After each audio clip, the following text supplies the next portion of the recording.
यसुदे असिंह गवा यसुदे। सबको जय मसीह की स्वागत है आपका प्रोग्राम गवाह यीशु में। जैसा कि प्रभु के वचन में लिखा है कि मैंने तुझे सांपों और बिच्छुओं को रौंदने का अधिकार दिया है, और प्रभु का वचन ये भी बताता है कि अगर तू प्राणनाशक चीजें भी पी लेगा तो भी तुम्हारी हानि ना होगी। तो आज हम आपको एक ऐसे ही गवाह के साथ मिलाएंगे जिनके जीवन में परमेश्वर ने काम किया है। आइए हम मिलते हैं ब्रदर वर्शिपर वीर जी के साथ। जय मसीह की ब्रदर जी। जय मसीह ब्रदर जी। ब्रदर जी स्वागत है आपका प्रोग्राम गवाह यीशु में। थैंक यू, परमेश्वर का धन्यवाद हो। ब्रदर जी हम चाहते हैं कि आप लोगों को बताएं कि आप कहाँ के रहने वाले हैं और कहाँ पर सेवकाई करते हैं। मेरा नाम वर्शिपर वीर है। मैं जम्मू कश्मीर में अंकुर मिनिस्ट्री में एज ए वर्शिपर मैं परमेश्वर की सेवा कर रहा हूँ। तो ब्रदर जी हम चाहते हैं कि आप लोगों को बताएं कि मसीह में आने से पहले जो आपकी लाइफ थी वो कैसी थी। मैं बिलोंग करता हूँ क्रिश्चियन फैमिली से ही। मैं क्रिश्चियन बॉर्न क्रिश्चियन हूँ और मेरी फैमिली में मेरे मामू और मेरे कज़न चाचू हैं, वो की पास्टर्स हैं। लेकिन मैं क्रिश्चियन होने के बावजूद भी मेरे काम क्रिश्चियनों वाले नहीं थे। मैं चर्चिस में भी गाता था और मैं अदर्स जगह जाकर जागरण हो जाए और अदर्स जगह मैं गाता था और मैं वहाँ पर जो परमेश्वर के अकॉर्डिंग वो काम करता था जो परमेश्वर को पसंद नहीं है। मैं क्रिश्चियन होने के बावजूद मैं अलग जगह में गाता था, जागरण से हो गया और जागरण हमने करवाने। अब हमारे कॉलोनी के लड़के थे, हमारे सेक्टर 7 कोटा नगर के, हमने मिलके एक यूनिटी बनाई थी। उसमें हम क्या करते थे कि छोटे लड़के थे, सब अनमैरिड लड़के, हमने मिलके एक जागरण की समिति बनाई थी कि हम हर साल जागरण करवाते थे। जबकि मैं बॉर्न क्रिश्चियन हो करके मेरे घर वालों ने मुझे मना करना और मैंने उनको बोल देना हाँ जी नहीं होगा अगले साल से। लेकिन मैंने फिर वही काम करना जो अकॉर्डिंग टू बाइबल सही नहीं है। क्रिश्चियन होने के बावजूद मैं चर्चिस में वर्शिप करता था, लेकिन ऊपर से वर्शिप होती थी वो किसी को दिखाने के लिए, और मैं अंदर पाप के बीच में भी था, व्यभिचार के बीच में ही था, और व्यभिचार भी करना और संडे को चर्च में जाके वर्शिप करनी, और मंडे को मैंने गर्लफ्रेंड को लेके उधर जाना इधर जाना, बस मेरे ये काम होते थे। जबकि मैं वर्शिप पर था, मेरे नाम के आगे वर्शिप पर लग चुका था, लेकिन फिर भी मैं परमेश्वर से दूर था। तो ब्रदर जी हम जानना चाहते हैं कि फिर आपने प्रभु यीशु मसीह को पूरी तरह से ग्रहण कैसे किया। हम जागरण करवाते थे हर साल और मैं करता भी था जागरण, और जिनसे मैं सीखने के लिए गया था वो क्रिश्चियन थे, लेकिन उन्होंने मेरे को बोला कि मैं तभी सिखाऊंगा कि अगर आप मेरे साथ जागरण में जाओगे। तो मैंने उनको हाँ कर दी, तो मैं उनके साथ चला गया जागरण में गाने के लिए, और ऐसे ही हम हर साल जागरण करवाते थे वहाँ पर जम्मू के बीच में ही। तो हर साल जागरण होते थे, घर वालों ने मना करना, मैंने उनको बोल देना कि नेक्स्ट ईयर से मैं नहीं करूँगा। मेरे मामू पास्टर थे, मेरे कजन चाचू पास्टर थे, सब ने मुझे मना करना, लेकिन मैंने उनको झूठ बोलना कि मैं इस साल लास्ट अगले साल से मैं नहीं करूँगा। लेकिन मैंने फिर भी वही काम करना। एक दिन क्या हुआ, तो हम चले गए वहां पर। तो जैसे हम घर आए तो मैं वॉशरूम के लिए गया नहाने। वॉशरूम के अंदर जैसे मैं नहा के निकला, मैं गली के बाहर निकला, एक ब्रदर आगे मेरे से हेलो हाय करने लगे। मैंने उसको हेलो हाय किया, दूर से हेलो हाय किया। बस उसके बीच में मेरे को ना किसी चीज ने लिपटा से कुछ, तो किसी चीज ने काटा, तो मैंने सोचा शायद सुई चुभ गई है। जब मैंने देखा तो मेरे को सांप ने काटा था। तो मैं देखा मेरे पैर को सांप ने पूरे प्लेस मारे हुए थे, मेरे पूरी यहाँ से लेके यहाँ तक टांग को। फिर जब मैंने देखा तो फिर मैंने जोर से पैर को छिटकाया और सांप दूर पड़ा। और मैं जैसे अपने रूम में गया, कुछ नहीं हुआ मेरे को 10 मिनट, जैसे मैं रूम में गया बस मेरे को चक्कर आने स्टार्ट हो गए। तो मैंने घर वालों को नहीं बताया, तब हमारे घर में गेस्ट आए हुए थे, तो सब मैंने बोला क्या डिस्टर्ब करना किसी को। तो मेरा रूम ऊपर है, तो मैं ऊपर चला गया, तो मेरे को चक्कर आने स्टार्ट हो गए। मेरी मम्मी आई 10 मिनट बाद, क्या हुआ?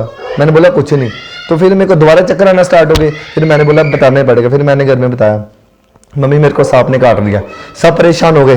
फिर सब फटाफट सब मुझे हॉस्पिटल लेके गए, और मेरे जो कजन मामू थे और जो मेरे रियल मामू हैं वो पास्टर हैं, अचानक से वो आए हुए थे किसी काम के लिए जम्मू में।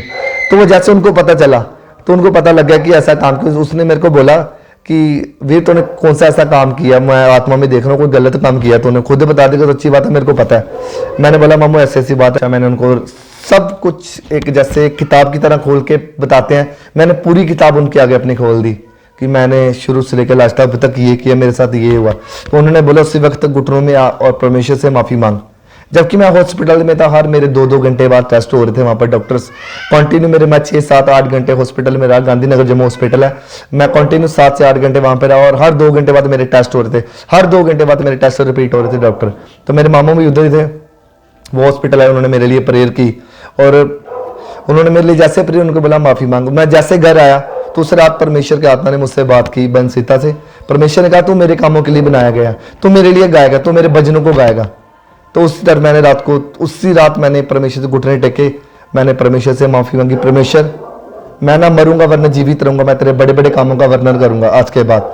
तो उसके बाद मेरी लाइफ चेंज होगी फिर। तो ब्रदर जी, जैसा कि आपने बताया कि परमेश्वर ने आपको छुआ और हील किया, तो फिर आपने ये कैसे सोचा कि मैं परमेश्वर के लिए जो अपने आपको वरदान मिला है सिंगिंग का, मैं उसको यूज करूं? जैसे मैं हॉस्पिटल से आया था तो उसी रात मेरे को परमेश्वर का महिमा वचन मिला था कि मैंने तेरे को बनाया, मैंने तेरे को सृजा है, तू मेरी महिमा करेगा, तू और किसी की महिमा नहीं करेगा।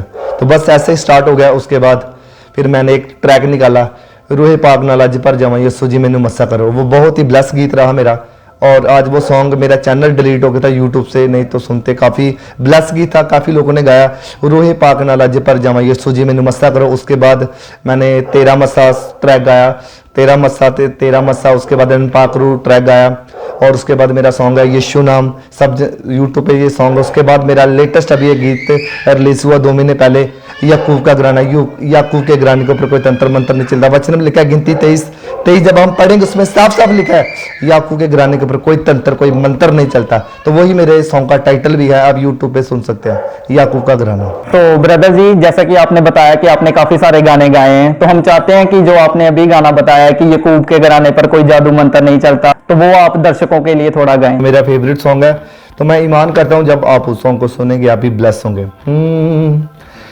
चाहे कर किन्ने वार सदा होनी तेरी हार, यसू ना दे विच तेरे फेल होने हथियार। असी यसू दी पना दे विच रहने आ, फिकर ना बैरी दे दल दा। याकूब दे घराने उत्ते कदे कोई जादू टोना नहीं ओ चलदा। याकूब दे घराने उत्ते कदे कोई जादू टूना नहीं हो चलदा। तो ब्रदर जी, जैसे कि हम जानते हैं कि जब एक विश्वासी जो है वो जब स्पेशली जब वो सेवा में आ जाता है, तो उसके जीवन में कोई है जो दुख परेशानी आनी स्टार्ट हो जाती है, क्योंकि शैतान उसको तंग करना शुरू कर देता है। फिर तो मैं जानना चाहता हूं कि क्या आपके जीवन में कोई ऐसी दुख परेशानी आई हो जिसको देखने के बाद आपको लगा हो कि नहीं यार, परमेश्वर को छोड़ देना चाहिए, अब हो नहीं रहा मुझसे? जरूर हुआ। जब मैंने वर्शिप स्टार्ट की चर्च के अंदर, और मेरे को काफ़ी लोग ताने मारते थे, मैं जब वर्शिप करता था, और कहते थे क्या वर्शिपर करेगा, ये क्या वर्शिप करेगा, इसको गाना नहीं आता, इसको अपना ये नहीं पता, सा नहीं पता क्या है। तो मैंने सबकी बातों को सुना, हर्ट हुआ था, और मैंने सोचा था कि मैं वर्शिप को छोड़ दूं। मैंने सोचा था कि इसको बंद कर दूं, मैं नहीं करूंगा। लेकिन परमेश्वर ने कहा तू ना मरेगा वरना जीवित रहेगा, तू मेरे कामों का वर्णन करेगा। और मैंने वचन पढ़ना स्टार्ट किया, उस पर लिखा था कि परमेश्वर ढूंढता है सच्चाई और आत्मा से आराधना करने वालों को। तो मैंने रूह और सच्चाई से परमेश्वर की सेवा करता गया। आज उन लोगों के मुंह बंद हो चुके हैं यीशु के सामर्थ्य नाम से। तो ब्रदर जी, जैसा कि हम देखते हैं कि पंजाब में, इंडिया में, पूरे वर्ल्ड में जो है जो क्रिश्चियनिटी है वो काफी तेजी से बढ़ रही है, क्योंकि प्रभु का वचन बताता है कि जैसे जैसे तुम सच्चाई को जानोगे और सच्चाई तुम्हें जो है वो आजाद करेगी। तो अभी लोग जो है वो सच्चाई को जान रहे हैं और प्रभु यीशु मसीह को ग्रहण कर रहे हैं। तो काफी सारे लोग हैं जो ये बोलते हैं कि जो क्रिश्चियन लोग हैं वो लोगों को पैसे देकर उनका धर्म परिवर्तन करते हैं। तो आप भी एक जैसे कि उस फील्ड से निकले हो जहां पर ये सब लोग हैं, अन्य जाति लोग हैं, तो मैं ये जानना चाहता हूं कि जब आपने यीशु मसीह को ग्रहण किया तो आपको क्या पैसे दिए गए हैं या पैसे देकर आपका धर्म परिवर्तन किया गया है? ऐसा कुछ भी नहीं है, कोई किसी को पैसा नहीं दिया जाता, ना लिया जाता, ना दिया जाता है। परमेश्वर जात पात को बदलने वाला परमेश्वर नहीं है, वो हृदय को परिवर्तन करने वाला परमेश्वर है। जैसे मैं परमेश्वर के पास आया, उसने मेरे हृदय को बदला, जब आप आएंगे तो परमेश्वर आपके भी हृदय को बदलेगा। तो ब्रदर जी, जब आप सेकुलर सॉन्ग गाते थे और अब आप परमेश्वर की महिमा के लिए गीत गाते हो, तो पहले में और अब में आप क्या डिफरेंस फील करते हो? पहले मेरी लाइफ में आनंद नहीं था, गाते तो था, पैसे भी मिलते थे, लेकिन वो आनंद नहीं है जो अब आनंद है मेरे पास, क्योंकि वचन में लिखा है आनंद परमेश्वर के पास है और किसी के पास नहीं। सच्चा जीवित परमेश्वर एक ही है, वो प्रभु यीशु मसीहा है। तो ब्रदर जी, जो लोग अभी भी अंधकार में हैं, पाप में फंसे हुए हैं, या जिनके ऊपर काफी सारी मुसीबतें हैं, वो चाहते तो हैं उनसे निकलना चाहते हैं लेकिन निकल नहीं पा रहे, तो आप उनको क्या मैसेज देना चाहोगे? मैसेज यही रहेगा, खासकर आजकल की यूथ को, कि आप परमेश्वर के पास आएं, परमेश्वर के वचन को पढ़ें, परमेश्वर की हजूरी में जाएं, उसकी प्रेजेंस को फील करें। जब हम चर्च में आप जाएंगे, आप रूह से जैसे आराधना करेंगे, क्योंकि वचन लिखा आराधना में छुटकारा है, आराधना में बंधन टूटते हैं। जब आप खुदावंत की प्रेजेंस में जाएंगे, जीवित चर्च में जाएंगे, आप उसके मस्से को जब अपने ऊपर लेंगे, तो सचमुच खुदावंत आपसे बात करेगा। जैसे मैं परमेश्वर ने मुझे गड्ढे से निकाला, परमेश्वर आपको भी गड्ढे से निकालेगा और आप सेव नहीं हो जीसस ने। तो ब्रदर जी, हम आपका बहुत बहुत धन्यवाद करते हैं कि आपने अपना कीमती समय निकाला और अपनी गवाही को शेयर किया। पूरी गवाही यीशु की टीम आपका धन्यवाद करती है। जय एमसी की ब्रदर। जय एमसी की। तो अभी आपने ब्रदर वीर जी की गवाही को सुना है, तो मेरा विश्वास है इस गवाही को सुनने के बाद परमेश्वर आपके जीवन में भी काम करेगा। जैसे परमेश्वर ने इस ब्रदर के जीवन में काम किया है, परमेश्वर आपके भी जीवन में काम करेगा। सबको जय एमसी की। अगर आप परमेश्वर के कामों को आगे बढ़ाने के लिए इस सेवकाई में अपना योगदान देना चाहते हैं तो आप इस क्यूआर कोड को स्कैन करके गूगल पे के द्वारा अपने दान भेज सकते हैं। अगर आप विदेश से अपने दान भेजकर परमेश्वर के कामों को बढ़ाना चाहते हैं तो आप इस बैंक डिटेल्स का इस्तेमाल करके अपने दान भेज सकते हैं। परमेश्वर आपको आशीष दे।